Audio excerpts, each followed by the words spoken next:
Adesima maye momache mmakwaba se wa wonim sa mamre dwumedie de de brewa na ensem bebre ene se ba bepie mu wo Ghana ade a ahima editintiman wo tete amamra amemwom yenya ba akwamu nso de ye besua akwamufo abakosem ye besua bibi kakra nso afa akwasidan hu enti ene amamra hima adwo nhira me de wa ba bepie mu dia koso na tebre na hweye esansensem bebre ena eba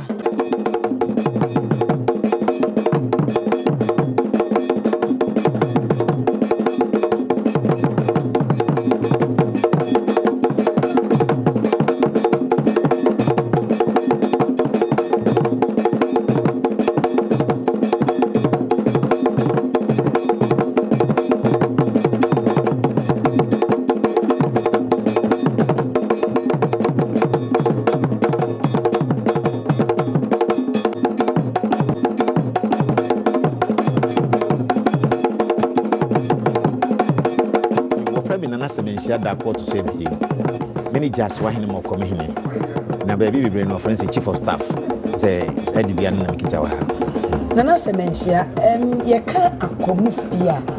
de dikan akwamufo omo ye hwan ehin na mufi a moba akwamufo ye oman bia etutrenti no ye call baby a old Ghana empire ho be if you want ye ba Abidjan Highlands no and ye back coast no ye first settlement here abakrampa na ye call him twifu human na ye try nge komwa edikan ba be mfi apem ahanum 1500 sabre na ye try nge komwa nti sabre na ye fi ase buy if you wanna e kotna akwatia ye kire samankese ye kotire nyana so ye tena ya for over 200 years na ye throw in ashimu fi baby a ene wo fa na bakampa no ko baby a ene wo fa na benin no sa ho nyina na about frequency a henu adum 250 miles radius ho na komu so do actually ene mohye eda you know ye ni kwa ubose ye ni krobofo boshe timbe gro so boshe ena ye ne aibofo nso eboshe se yeba akwamu mafahye eyedin ujira no ye twa no afibia baako na mo akwasidade ade ye de kan na ba nti ye won kron afibia mu akwasidade ma kron afibia no sane nti eno ene ye de ye na odura no mutwa ne sen ojira no ye bogwa kese ishe nananom a wokọ no ene onyam na omahene no na bogwa na wade wachese waka afirumu niam esi na afeba no niam a wahihya opese oye wade tugwa I say state of nations address no se na oye no sa na akomhene so na oye akwamufo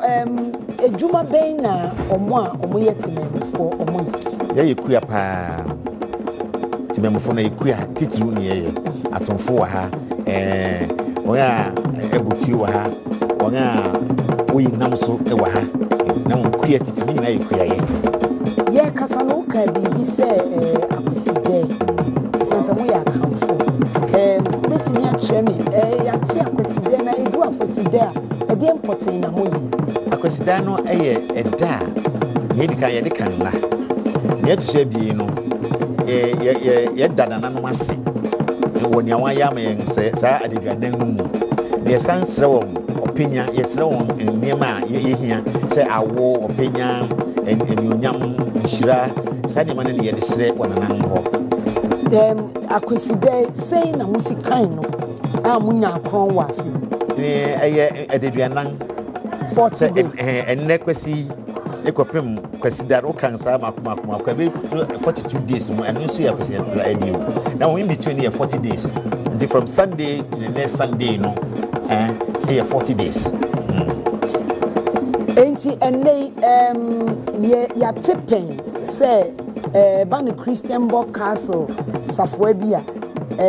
nea oje no ewa ha obetimi aka nipa ne wansem kakra e kwan ben so na fire out mi ko je sa yo asmeni no na akomhene oya akomhene wo faase na no fa so ye no akomuhene na wadi oman ni nyina so enti no pese o sanje tumi e wa brofo nsam no enti osoma na fa so no na okọ osua niam bibre osua kasa no sua bribia enti osua wie no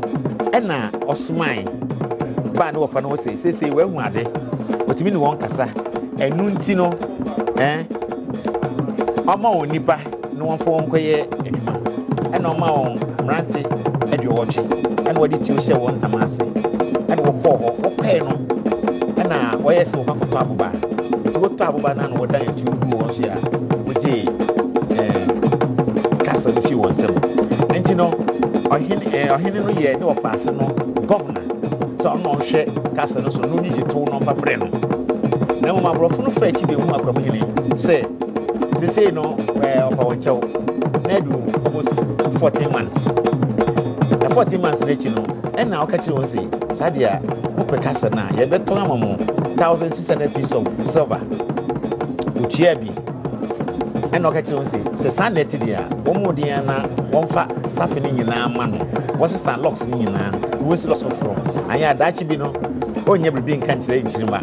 enu ntine ma sai se fi oku no ebutu wa komuhene nchen bisine no enne se yehwe akwamu a wudu kumasi a wuti akwamu wudu ha wuti akwamu akwamu fie akwamu ya yewe ene other akwamu no difference ben a wom the same thing nkofo ni fi ha anase title keke na ye won wo other places kumasi akwamu no de wo ya akwamu fo fi ha any then mra esatihine a odikan opemso ase tutu okono akwamihine man nipa na ode won koe no na aye santihine wosi ni wie no obo akwamihine se masihine ni wa ono akwamihine ne wo na kofu nyina asua se obebo akwamihine se opanyine ni wa nipa wo ne akwamihine ni jidi se ene abakosem na waba besua kakra ye bejibre na ye ne ohini a ote akomodwa so ye bisana se nana ene se ensema anasa bakosema efa ukro ni hu idi a se wo ba akomu a edien obroni message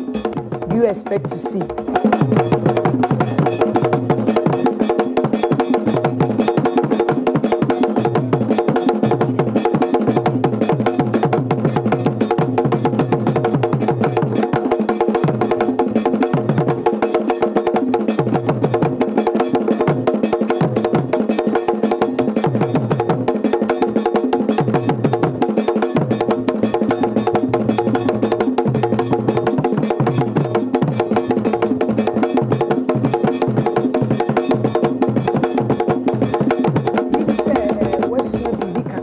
afa akwamu abakosem ho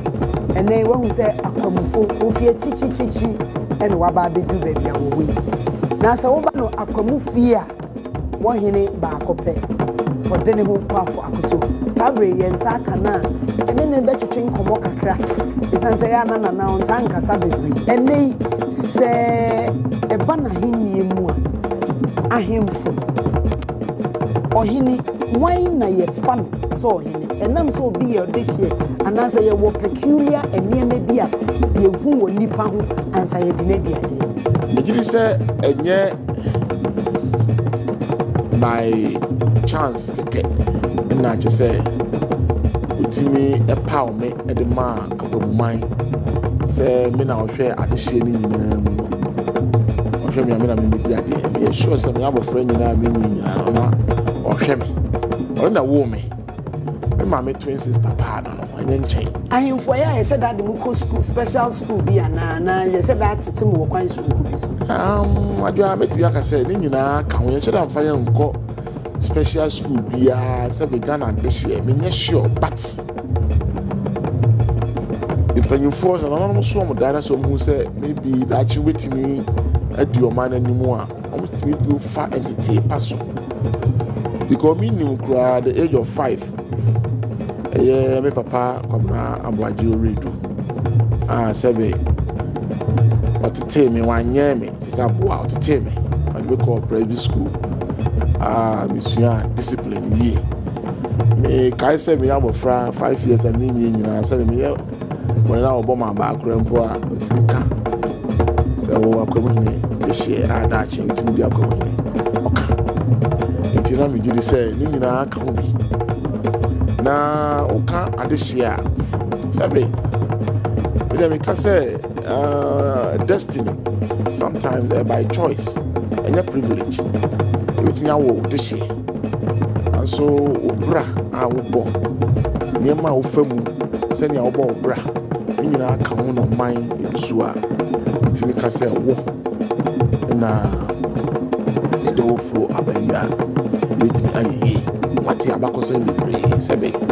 sabon ka me de ekrempo a to go so no na asante he te say me ko school was afi ko sua hinie sanate me so yeseda yimi fi ha eni me ko Presbyterian training se me nya tete pa on papa say na edu so no a say me ba akwema mu ambe di ade no sebe akomo man be sre me fi na jaro ho me ma so mo hwe ade hie ni nyina mu no me na me di akwema ni mu a na bo nana yehu say edu baabi a wo adedi ebi mu eba besai denti na ewo say yama obi edwa ewo say oba besai ekire ne man hene besai betro akomo man hene se o frame ya no pa ewia anajo meba misai oyare ene abel se wo frame na mama beto akohim hene intam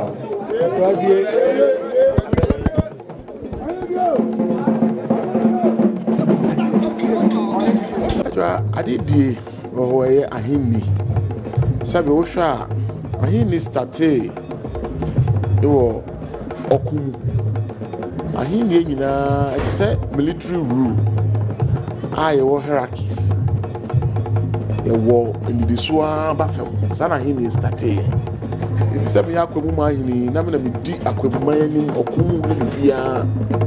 na wo hwa sabe akwamu hine eye ana ohine baswa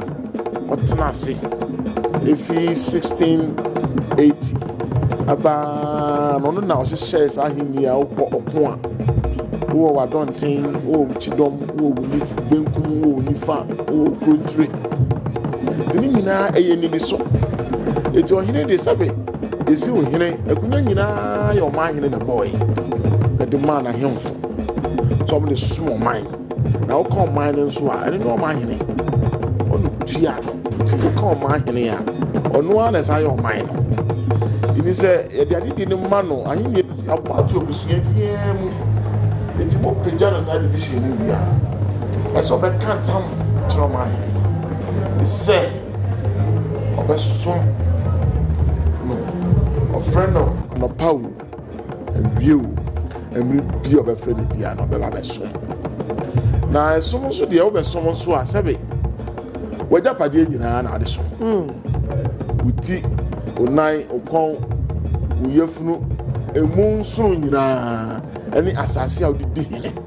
ni nyina na ade so enye se odipa dua ne nkwana na ade so bibibia e wo mamu nyina se do se na be kantam na sabe preduasa o sha o hwe ni yi a ene ekwan ne maaye e mani fahini obi so ai adai osidai akwama mamre mu no akasabe kuntumprinda ene swai ya wada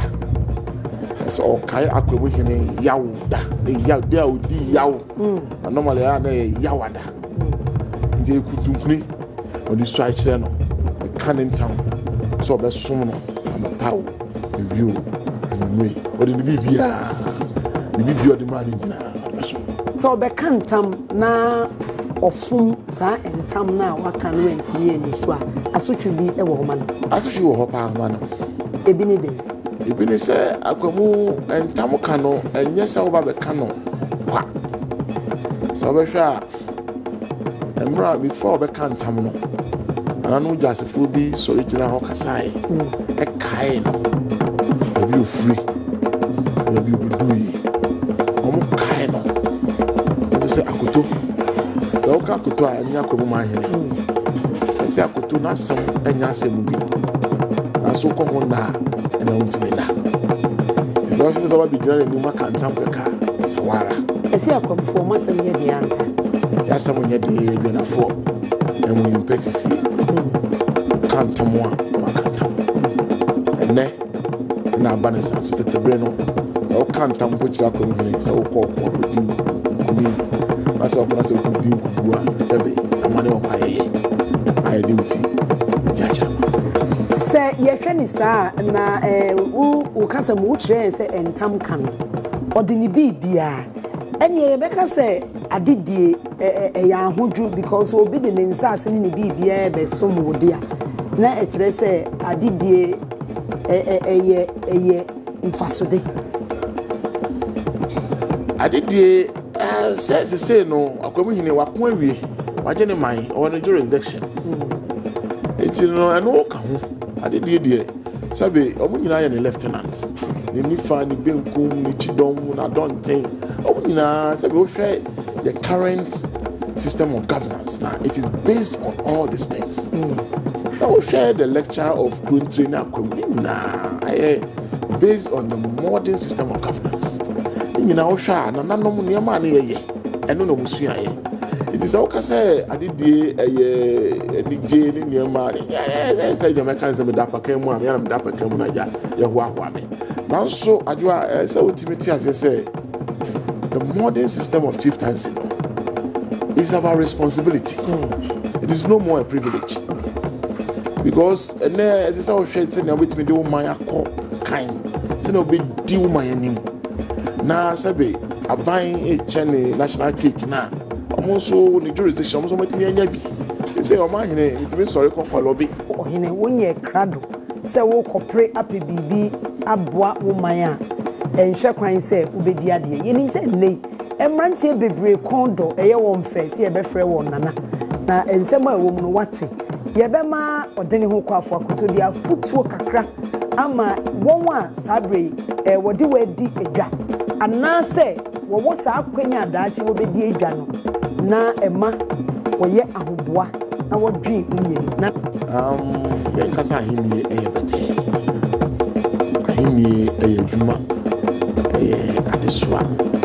So, Ope said, Ocean year, said Mrs. Ubia, Pen, Yummy, Ubia said, you knew it, made the name or the mouse. Eti, will there be a me wed na me canoe be kind. Say, I hear me, so the court of focus more. It is no more a privilege, but a responsibility. We be office of a big here. Who say, and yet, better, sir. Sabi, ya we nyina adehye ye doso. So you be a the bit me afra benga. It no so who say a responsibility a. Let's say who say with destiny who say ya wo say we dehye no. Let's say who say the choice no to become ohen no ejina wa so. Sabo no be wu so be nyankwan ejina wa so. Because ejina wa so asa be bo bra ye. Sabe, come by Nanka him what? Sabe, me a role model ma a man for Nanka a matatu me who you know, and I'm at here. My bobo, my soon, and me winning me way. I will make this year day. And so, Sunny man of my men yet role model and ma sabe, any pa almost so. It is threat. I Indian a better, sir, adding Ghana so young codify chieftaincy and yen. Royal lineage it is a senior abrofo akudify omo say bia wo de ohin no the bapanyi ni sade ye de say be akanfo ohima ayini nuano mo ma nyina ma etimi de bi eti na abrabo pa no ehun hia te mesre o wa yan say ahini no omdo ma be di no no ma be di de e say e bia o man so ba afi ne ba be ware nkunya yere no mama wo sika gu ho obi did their vacations name mano oboa but ahinie no there were rules and regulations yɛ wɔ nneɛma a yɛtumi de tu ɛyɛ misappropriations of school funds ɛyɛ habitual drunkenness wafa wo nananom yere no mo ne nneɛma ne nyinaa ka ho bi nti ɛnyɛ pɛtɛ sa ɔmo nsua the rules the bylaws ɛwɔ ahenni ansa na ɔmayɛ dɛn ɔmaba na sika ne deɛ yɛ nananom abɛpa ato aban kurampo yɛ constitution no kurampo sɛ stool money no